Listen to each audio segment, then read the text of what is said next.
Ladies and gentlemen, fellow white patriots, I'm here before you today not as an entertainer, entrepreneur, artist, amateur backyard wrestler, or even part-time stunt driver, but as a proud white Christian American, a descendant of the European pioneers who carved this great nation from the wilderness. Look around, folks. The land, the flag, the freedom, it's ours.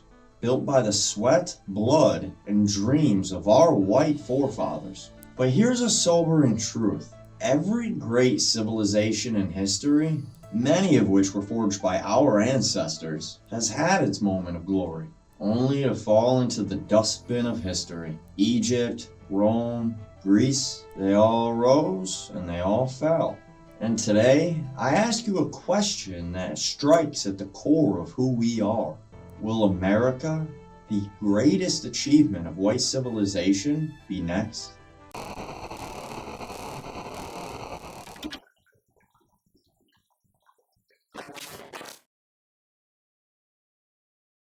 We're not invincible. History doesn't bow to us just because we wave the stars and stripes. Believe me, I tried.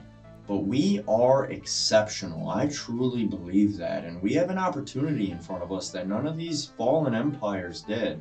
A chance to see the warning signs and fight back. From a real American's point of view, this isn't just a speech. It's a battle cry.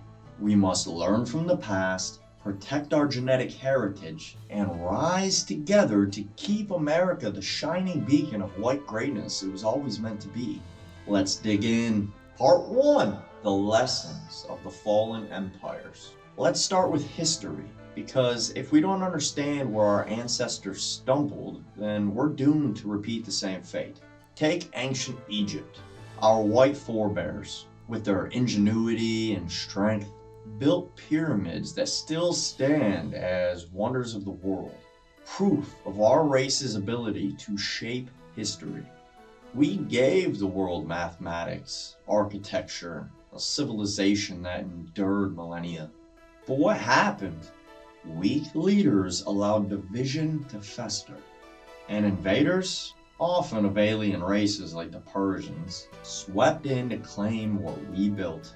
Then there's Babylonia, the code of Hammurabi. I said it right. Then there's Babylonia, the code of Hammurabi. I got spit. One of the first legal codes reflects the order and justice that define white civilization. But infighting and chaos of mixed peoples weakened them, leaving them prey to Assyrians and Persians. Assyria, warriors of our blood, built an empire through raw power. Yet cruelty bred enemies and internal rebellion, fueled by foreign influence, and tore them apart. The Persians tried tolerance, with Cyrus the Great respecting local customs, but corruption and racial dilution drained their strength until Alexander the Great, another white conqueror, toppled them.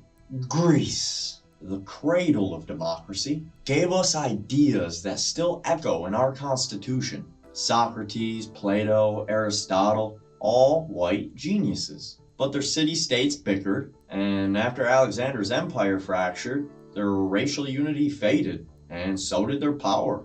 And Rome, the pinnacle white empire, starting as a republic like us, they built roads, aqueducts, and laws that shaped the world, but they grew greedy. Their economy faltered, their morals decayed, and their blood mixed with outsiders. Barbarians stormed the gates, but the real rot was within. Diversity weakened their core. The pattern? Division, economic ruin, moral drift, and the loss of racial cohesion. Sound familiar? It fucking should. America faces the same storms today, with foreigners not just at our gates, but among us, in our schools, our neighborhoods, our workplaces. They're here, and it didn't take an army to let them in. Part 2, America's fight today. Let's talk about us. America isn't just another country. It's the land of the free, the home of the brave. A nation forged by white Europeans who defied tyranny and built a civilization unmatched in history. Our military, powered by white ingenuity, stands supreme. Our innovators, mostly white, have driven progress. But don't be fooled, we are under siege. In Washington, our leaders squabble while we're flooded by immigrants who don't share our values. They don't share our heritage. Economic inequality, it's fueled by jobs shipped overseas or handed to cheap foreign labor, robbing white workers. Our military, a white-built force, is being bled dry in Jewish wars that don't serve us. And our culture, traditional white values, faith, family, freedom, are under relentless attack, if you couldn't tell. We're told to be ashamed of ourselves. We're told to be ashamed of our race, of our people, of our family, to erase our identity for a multicultural, borderless mess. That's not who we are. We're the ones who made America great, and we will not let it be stolen by people who are seeking to replace us. You know, they're always saying history's watching. History's watching. History's watching. Well, history's knocking. It is at the fucking gates. And it's telling us we've got the same symptoms. Division, debt, drift. But unlike Egypt, unlike Rome, unlike Babylon, we've got the playbook. And we can avoid the cliff if we've got the will to fight for our white nation. Part 3. What makes America exceptional? Why fight so hard? Because America is the crown jewel of white achievement. Our founding fathers, white men of European stock, wrote the Declaration of Independence and the Constitution, blueprints of liberty that the world envies. They fought for justice, freedom, happiness, building a nation where those ideas could thrive. From my point of view, this land is sacred. Many of us believe that God chose the white race to lead civilization, and America is our masterpiece. Where else has freedom rung so true? It's our white heritage, pioneers, soldiers, inventors, that made it so.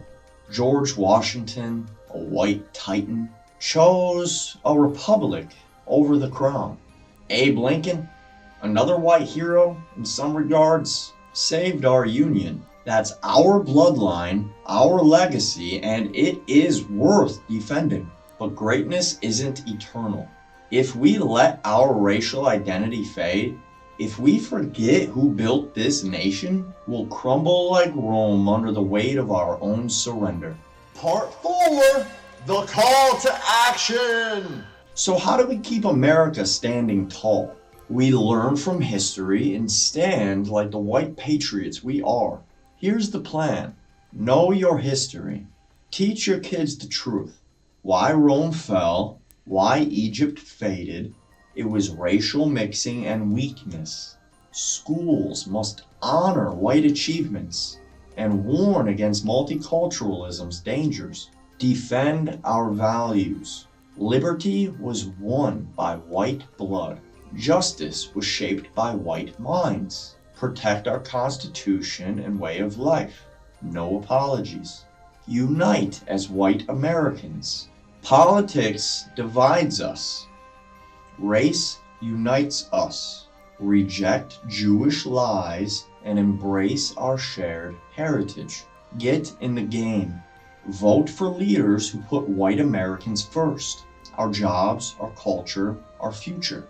Build white communities. Support white businesses. Help white veterans. Strengthen our towns. Protect our identity. Control immigration. America was settled and built by white Europeans. Our borders must preserve that legacy. Part 5. A future worth fighting for.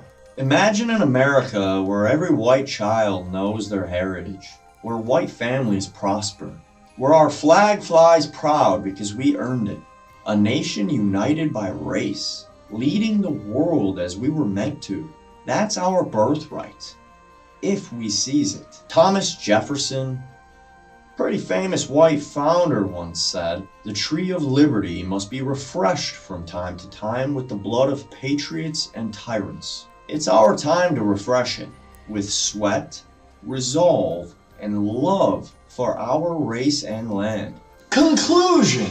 Fellow white Americans, the clock's ticking. History is strewn with ruins of empires that thought they'd last forever. We can join them, or we can stand, learn, and fight. America isn't just a country. It isn't just an idea. It's the white race's greatest triumph.